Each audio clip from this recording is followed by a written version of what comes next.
on 8 January 1912, a great movement was formed. And I think the people who formed this movement, when they did that, they did not know that in after 100 years, it would be considered the greatest movement ever formed for a black nation. I don't think the ANC understands that reality. They formed the ANC with the liberation of a black child in mind, because they knew that for them it's not about what is happening tomorrow. It would be what would be happening after 100 or 50 years. Because they knew that if there is no person who can stand for black nation, no one will. Because when they looked at their own brothers, when they looked at the black nation, they knew that they saw that it is not loved. They saw that no one will ever stand for it if they don't do that. A lot of black people around the world have been marginalized, have been segregated. And for the leaders of the ANC, it was about, let us work for ourselves. Let us form a movement that is for the black nation. They did that. And today in 2024, we look at one of the things that many anticipated, but they are not joyful to look at the rich history that this movement has gone through. The collapse of the ANC during the 2024 election is one to look at and study. And by studying it, we cannot really rejoice, but we can feel sorry and say that the platform that was laid by leaders who died, by Oliver Tambo, by Walter Sisulu, by Nelson Mandela, got destroyed because there was never change. Once those leaders laid a foundation, the people who came after forgot what is it that the black nation needs in order to proceed. When the leaders who went to jail, some of them are still alive, when they went to jail, they knew that if we don't suffer, our kids will never know freedom. They went to jail knowing that we are going to fight and we are going to win it. The period of after 1994, the Truth and Reconciliation, many can really criticize it. But pain can change a person. The leaders, what they went through, they knew that once we come out, the only thing that we need to look at is peace. Let us build our nation. That is what Nelson Mandela walked with. He walked all that long walks for freedom. And it was not going to happen for him to start another war. Perhaps things like land expropriation could have been done. Perhaps a lot could have been realized had they not been so soft on many issues. But you cannot falter them. They went through a lot, and in their mind, they knew that they are going to die soon. And before they die, they would like to see peace. People like Desmond Tutu, they fought for the freedom that we are enjoying. And of course, sitting down today, looking back, we still say that all the leaders that went through it all, they did it because they wanted the black child to realize the new South Africa. They needed them. They wanted to see them enjoying the fruits of their sweats. And of course, a lot of people did. Back then, they gave us electricity, but only limited places. The ANC came in and they thought about the black child. They wanted the black child to look at TV and be impressed and get education from that. But when they did that, they forgot that the same electricity they are providing us is something we need to treasure. And when things like load shedding came in, the leaders forgot that when they were in jail, the only thing in their mind was to liberate us. And somehow, somewhere, a generation that followed after Nelson Mandela, the leadership that followed after Nelson Mandela, forgot what Nelson Mandela laid down as a foundation. The first president of the democratic South Africa laid a foundation that was mostly filled with love, compassionate, that was filled with Rainbow Nation. He did not care about whether we want to make things controversial. He cared more about let us build one nation.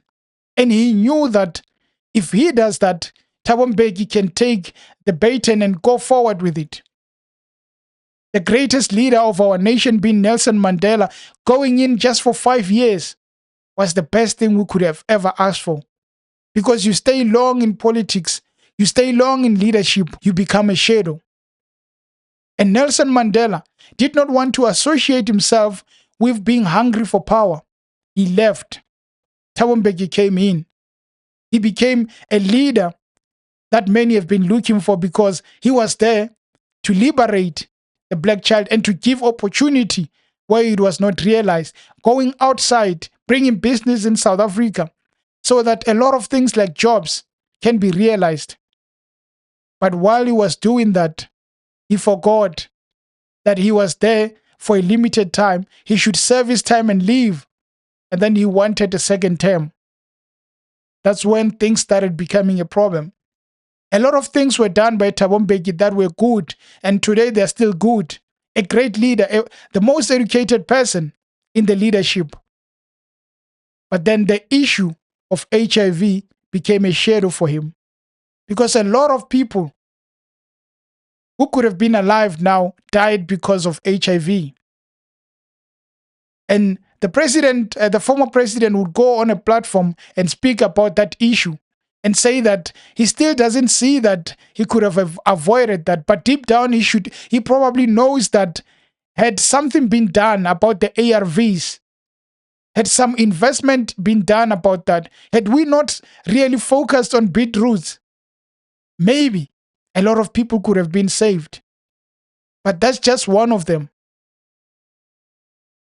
Jacob Zuma came. Behind him was a lot of controversy. He came into power. He became a leader. I voted for Jacob Zuma in 2009 because we knew the ANC was that party that is liberating us, even if it's slow, but surely we are getting somewhere. Like Israel's, we are getting somewhere. And we voted for it because we knew change is very difficult. It's not easy. And the problem became that, much like Thabo Mbeki, Jacob Zuma went for the second term. You get 5 years, you do what you came there for, you have your package, you leave like Nelson Mandela. But the second president, much like the third president, much like the second one, doesn't leave. He's going for the second term. And then, just like Thabo Mbeki, he gets pushed out by the current president, Cyril Ramaphosa. A man with rich history in business takes the helm. Unfortunately, COVID becomes the problem. And COVID being the problem, it exposes the illness that a lot of leadership has: corruption. The term of President Ramaphosa was centered around issues of corruption.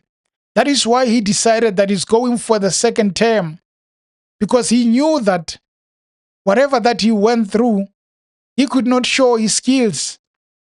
But it was too late. There were reports of Phala Phala, allegations of Phala Phala left, right, and center.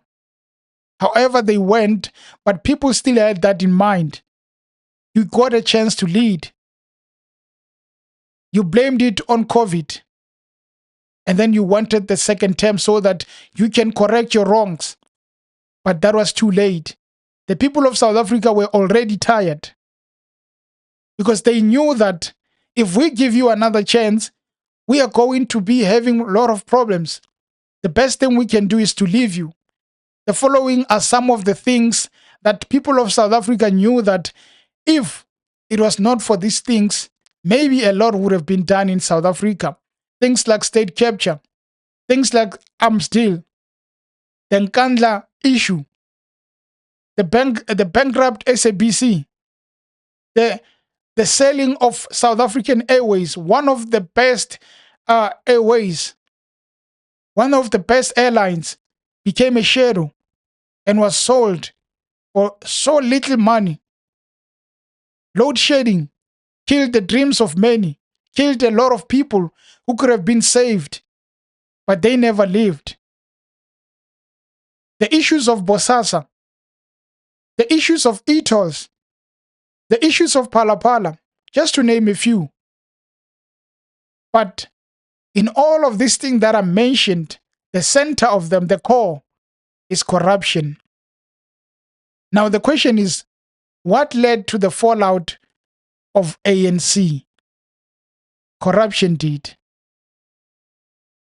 At first, they got scared of it. And they got comfortable with it. And then they made it a hobby where no one was scared because they knew that the next person is doing the wrong things and the third person is doing the wrong things. If they catch me, they should start with that. That is what led to people really getting comfortable. And when they were supposed to deliver, they made sure that they give us 10% and the rest of it belongs to them. Leaders are not supposed to be corrupt. Leaders are there to serve the people. And once they are done, they are supposed to leave so that we can write them in the greatest of the books. But Nelson Mandela remains that leader who we cannot falter because he came from the hardship and just laid a foundation. For he knew if he leaves it for others like Thabo Mbeki, just maybe what they failed to do during the Truth and Reconciliation, when they got power, what they failed to do, they can have enough time to fix. The people of South Africa gave them 30 years. And after 30 years, the people of South Africa said, enough is enough. You can look at the issue of Jacob Zuma coming back and destroying the ANC like he did by taking power. You can look at it and say, if it wasn't for Jacob Zuma, the ANC would still be alive. But that is not the case. Even if Jacob Zuma was not there, the ANC would still decline and kill itself. It is not over yet. But the damage done, it's one of the worst damage it can be done to a black nation. They have done a lot of good things, but a lot of bad can really overshadow the good things that the ANC has done. If it was not for the ANC, the truth has to be said, if it was not for the ANC, we would not be here. We would not be enjoying the freedom that we are enjoying. But you get to give people freedom, you forget and start enriching yourself. If when they were in jail, if those days when they were in jail, had they just sat there and said that regardless of what, let's stay true to who we are. Let's never disappoint the people of South Africa, the black people. We are in jail, they are outside, we are fighting the same war. If they really took that and said, regardless of what, a leader must never forget where they come from, maybe a lot could have been changed. And another thing that the ANC could have done is to really teach the youth in leadership and give them opportunities, for they cannot become leaders forever. They should have implemented a policy that says that a president should be president until a certain age and work on the young people so that these young people can become future leaders. They gave Gigaba a chance, but Gigaba blew it. The opportunity they gave him, regardless of what transpired around him, was the opportunity that should have been given to many young people in the ANC so that they can identify young talent in the ANC who can take the movement so that it can go as far as reaching 1,000 years. And they can go back and say that the young people were liberated by us. But forgetting that meant the ANC became a shadow. Today, Ramaphosa sit where he sit, and he is very stressed. And he knows the world blame me. South Africa blames me for what happened today because I am the president of the ANC. They can shift blame however they like, but the truth will remain. They had an opportunity and they blew it. And it's not only Cyril Ramaphosa who can be blamed. It is a lot of leaders, ministers, deputy ministers, premiers. They can be blamed for what is happening currently. It remains to be seen whether the new government will change a lot of things. But the damage that has been done is far much greater. We owe IMF a lot of money. What would be the progress for us when we still have a lot of debt? When our infrastructure are shocking? When a lot of buildings were done during apartheid? Should we say about ourselves? Voting the ANC out is not what a black child celebrates. There was no other choice. They either had to do that or suffer 30 more years. And when we look at what Nelson Mandela and the rest of them did, surely it's something to hold forever. But do they regret or are they shameful of what they see currently? They definitely have to. Because what they fought for, has just been given away cheaply because of corruption. What led to the fallout of the ANC? Corruption.